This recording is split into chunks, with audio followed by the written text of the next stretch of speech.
And, sir, like that famous Ngāpuhi saying goes, pluck the tender shoot of the flaxbush, and where will the bell call?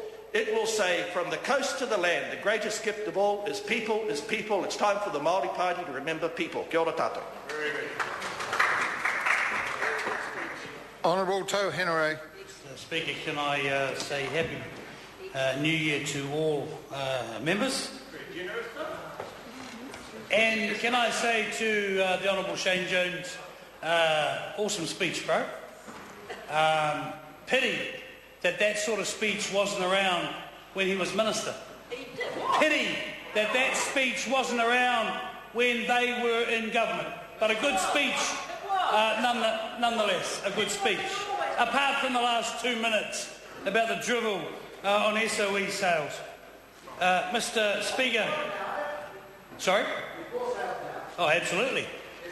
You know why? Because we're in charge. And I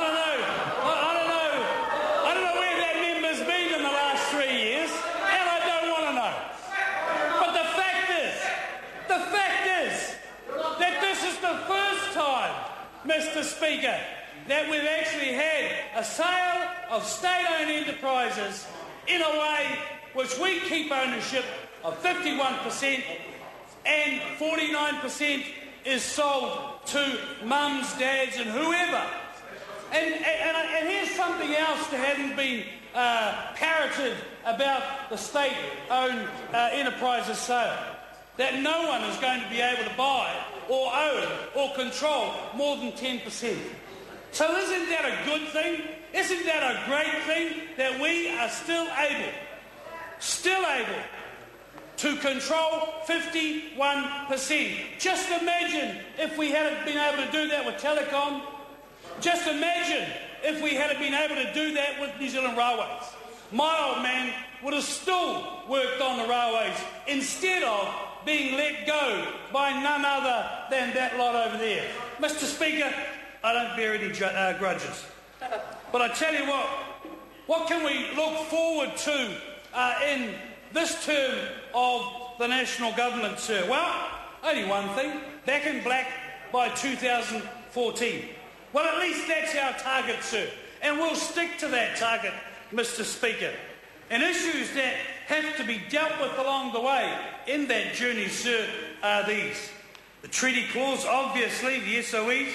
Mining, sir. Waitangi, our country's birthday. And if nobody was listening the other day, happy birthday, New Zealand. Not happy Waitangi Day, but happy birthday. And if that's what the words are we are looking for, then I implore people in this House that next Waitangi Day we wake up and we say to our beloved country, happy birthday. Because I tell you what, this is the best country in the world. And I ain't going anywhere. Some of us will be going somewhere to look for better opportunities offshore. But here's the thing. The opposition love to say that, our people are off going to Australia where there are better opportunities. Well, here's something to realise.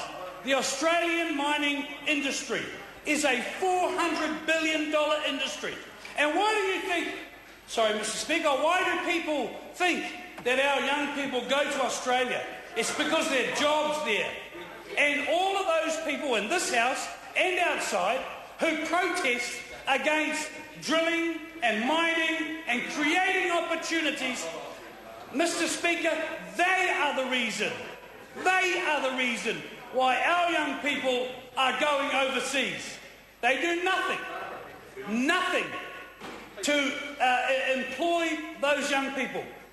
And employment opportunities in the public service are not going to get us out of the situation that we are in, sir. I say, I understand where the Greens are in their position in terms of the environment. Absolutely. And I believe that we should do everything in our power to keep New Zealand green and pure. But also, I have to say this. You know, when you're dealing with between 16 and 20% of the population who just happen to be the indigenous population of this country, those people are looking for a job and an opportunity. I can guarantee that there would be people up and down the East Coast and people up in the North, two zones that I think we should actually call special economic zones, and do our utmost to help those people. And so I believe that we do need to have a look what's under the ground. And I believe that we do need to drill. I think we do need to do all of those things to make sure that our... Mr. Speaker, you know, Schedule 4 is not the whole of the country, okay? So Schedule 4 is not... I don't rule anything out. Hell, I'm not even on the cabinet, mate. I'm in the backbench. I can't rule anything in or out these days, Mr. Speaker. But I tell you what, sir, the other thing that I want to talk about is foreign investment. And I tell you, for a small country of only 4 million people, we need foreign investment. We need everybody around the world investing in our country and investing in our young people and investing in the two zones that I have spoken about. Now, I would love for Heinz to come to the north. I would love it, because that would offer some of our people some jobs. And I know that the north is the jewel and the crown of New Zealand. Well, let's get in behind it. Let's make sure that we open up opportunities for our young people and their families, sir. Yeah, no, absolutely. There are schemes that are bound around New Zealand that are good for people. But I've got to say that those that protest against mining, they protest against drilling, and who turn up in their big four-wheel drives saying no drilling, no mining. That's okay. Well, because they want to be able to use the resources of Australia, of Singapore, of everywhere else except here. Well, I find that hypocritical.